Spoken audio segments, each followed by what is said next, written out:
За өнөөдрийн засгийн газрын хуралдаанаар бас нэг шийдвэр гаргасан байгаа. За энэ бол төрийн болон албаны нууцын тухай хуульд нэмэлт өөрчлөлт оруулах, төрийн нууцын жагсаалтын хууль батлах энэ хуулийн үзэл баримтлалыг засгийн газрын хуралдаанаар хэлэлцэж шийдвэрлэсэн. Монгол улсын ерөнхий сайд Зандан шидрийн засгийн газрын гол баримтлаж байгаа нэг зарчим бол иргэдэд ил тод нээлттэй байх. Нээлттэй байх. Энэ ч үүднээс ээлтэй төр, нээлттэй засаг энэ бодлогыг хийж хэрэгжүүлж байгаа.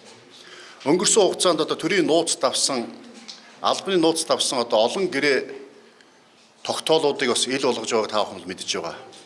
Өнгөрсөн 7 хоногт бид үндсэндээ 2010 оноос хойш 2025 он хүртэл 16 жилийн хугацаанд Эрдэнэс тавталгаа компани хийсэн 581 нүүрсний гэрээг ил болгосон. За мөн оюутлогын холбогдох гэрээ хилцэл тогтоолуудыг бас ил болгож байгаа. За мөн бас олон хил холболтын төмөр замын зэрэг олон улсын гэрээ хилцлүүдийг бас ил болгохын ажлуудыг хийж зохион байгуулж байна. Иймэрхүү байдлаар аль болох иргэдтэй нээлттэй байя, ил тод байя. Ил тод нээлттэй байгаа газар хулгай үүрлэхгүй, хулгай нүүрлэхгүй. Ийм бас бодлого барьж энэ хүрээндээ үндсэндээ төрийн болон албаны нууцын тухай хууль нэмэлт өөрчлөлт оруулах, төрийн нууцын жагсаалт батлах тухай хуулийг улсын их хурлаар батлахаар тогтож өргөн барихаар болж байна. Монгол улсын үндэсний аюулгүй байдал, Монгол улсын үндэсний эрх ашиг та холбоотой асуудал төрийн нууц байх ёстой. Бусд асуудал ил тод байх ёстой. За мэдээж Монгол улсын иргэн болгоны хувь хүний нууц байх ёстой. Энэ хөндөгдөхгүй үндэсний эрх ашиг, иргэнийхээ эрх ашиг хөндөхгүй, үүнээс бусд нууц давсан энэ бүх нууцуудыг ил болгохын тулд зүгээр гэрээ тогтоолуудыг ил болгох биш, энэ нууцын тухай хуулиас шинжилж, өөрчилж, өргөн барьж цаашдаа ингэж хууль бусаар хулгайгаа нуух гэж нууц давдаг асуудлыг таслан зогсоох гэж энэ хуулийг өргөн мэдүүлж байгаас та бүхэнд болгоё. Иргэдийн мэд хэрхийг хангахгүй хулгайтай тэмцэж байхгүй. Олон нийтэд ил тод шилэн болохгүй авилгалтай тэмцэж чадахгүй. Тийм болохоор энэ асуудал хийж байгаа. Аливаа тийм нууц битүү далд байсан болгоомол иргэдэд хардлага, сэрдлэг, хэвлэл мэдээлэл таавахнаас дагуулдаг. Тийм болохоор л энэ асуудлуудыг шийдье гэж байгаа юм аа. Хууль бус үйлдэлүүдэд төрийн албаны нууцаар халахвчилж олон гэрээ хилцлүүд хийдэг явдал газар авсан.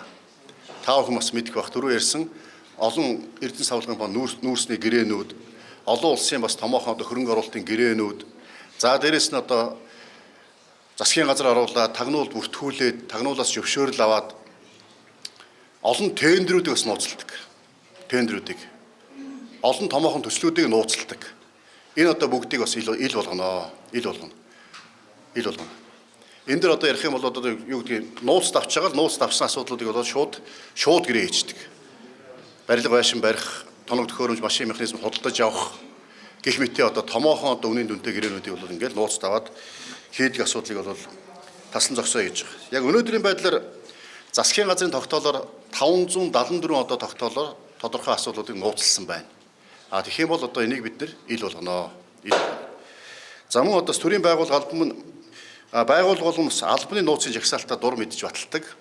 Үүнээсээ бол албаны нууц авсан учраас танд мэдээлэх боломжгүй байна гэж их хурлын гишүүдээс ахуулаад хэвлэл мэдээллийн сэтгүүлчид иргэд мэд хэрхийг хаадаг, хязгаарладаг, боодог. Энэ асуудлыг таслан зогсоё. Албаны нууц гэж зүйл байхгүй болгоё.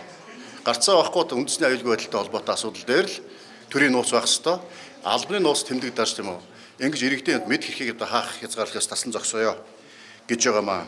Өнөөдрийн байдлаар бас албаны нууцд бүртгэлтэй байгаа төрийн 59 байгууллагын 882 мэдээлэл энэ хууль батлагдсанараа ил болно.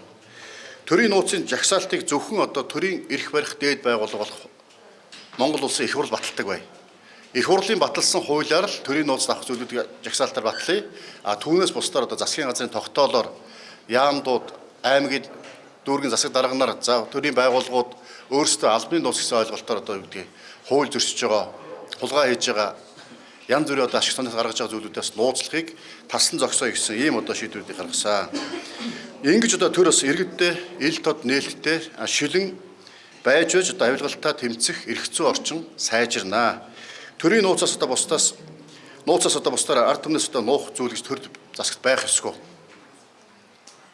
Ийм л одоо зарчмыг баримталж одоо Монгол Улсын ерөнхий сайд засгийн газар ажиллаж байгаа. Энэ хүрээндээ үндсэндээ иргэдтэй, ээлтэй, засаг, нээлттэй төрөгсөн бодлогыг хийж хэрэгжүүлэх томоохон алхам болвол энэ төрийн бол албаны нууцын тухай хуулийг нэмэлт өөрчлөлт оруулах, за төрийн нууцын жагсаалтыг Монгол Улсын их хурл баталдаг, хэн нэгэн өөр одоо албан тушаалтанд дур мэдэж нууц давдаг байдлыг таслан зогсоох энэ үйл явдал гэж одоо үзэж Монгол Улсын засгийн газар өнөөдрийн хуралдаанаараа ийм шийдвэр гаргасныг та бүхэндээс мэдээлье. Нэг асуулт энэ та сая нөгөө үндэсний аюулгүй байдлаа холбоотой асуудал биш үү бол одоо нууцын асуудлыг шийдэх гэж байна. Гэхдээ үндэсний аюулгүй байдлаа холбоотой нууцыг ямар байдлаар ойлгох юм бэ гэдгийг бас тодорхой болгох хэрэгтэй байна. Яагаад гэвэл Монгол хандустай холбоотой асуудал чинь бас яг энэ агуулгаар нууц хамаарсан байсан шүү. Яг ямар асуудлыг үндэсний аюулгүй байдлаа Төрийн болон албаны нууцын тухай хууль дээр яг таны одоо асууж байгаа энэ тодорхой байдаг. Яг ийм асуудлуудыг үндэсний аюулгүй байдалтай холбоотой төрийн нууцын асуудал гэж үзнэ гэж. Энэ заалтыг ашиглаад одоо энэ заалт руу тийм хамааруулах тодорхой тийм үү мэдээлэл тайлбар хийж байгаад төрийн нууц давах асуудлыг урд нь хийдэг байсан. Энийг л таслан зогсоо гэж байгаа. Төрийн нууцын жагсаалтын хууль баталчаар ерөөсөө үндэсний аюулгүй байдалтай холбоотой Монгол улсын тийм үү үндэсний эрх ашигтай холбоотой асуудлууд гэж ийм асуудлуудыг хэлнэ. Ийм асуудлуудад орно гэдэг тодорхой тийм үү томьёол тодорхойлт маш тодорхой гарна. Үүнтэй холбоотойгоор төрийн нууцын жагсаалтын хууль батлагдана. Тэр жагсаалтын хуулинд заасан асуудлууд л нууцд орно. Түүнээс бусд нь ил тод байна. Ийм зарчмыг хуулиар бий болгочих гэж байгаа.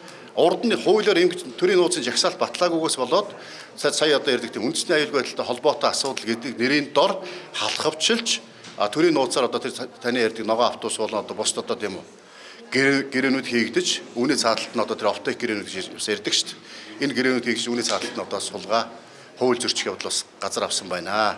Үүнийг л таслан зогсоо гэж байгаа.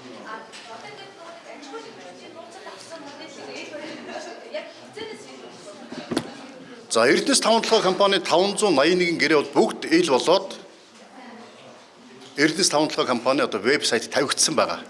За бусд одоо байгууллагуудын холбогдох мэдээллүүдийг тухай бүгд хийж явж байсан бүх мэдээллүүд ил тод болоод нээлттэй тавигдсан байгаа. За баярлалаа.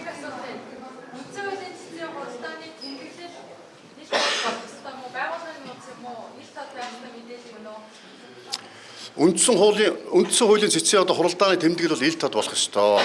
Би ч гэсэн одоо тэр бичлэг нь ил гараасаа гэж хүсэж байгаа. Яагаад гэвэл тийм үү тэн дээр ямар одоо тийм оролцогчид ямар хөө байр суурьтай байсан, ямар нотлох баримттай тийм үзүүлж харуулж танилцуулсан. Энэ бүгдийг иргэдээс нуугадах шаардлагагүй. Миний хувьд ч гэсэн бас итгэмжлэн төлөөлөгчөөр оролцсон хүний хувьд бас ил болгоосоо аль болох тийм үү иргэдэд нээлттэй байгаасаа гэж одоо хүсэж байгаа.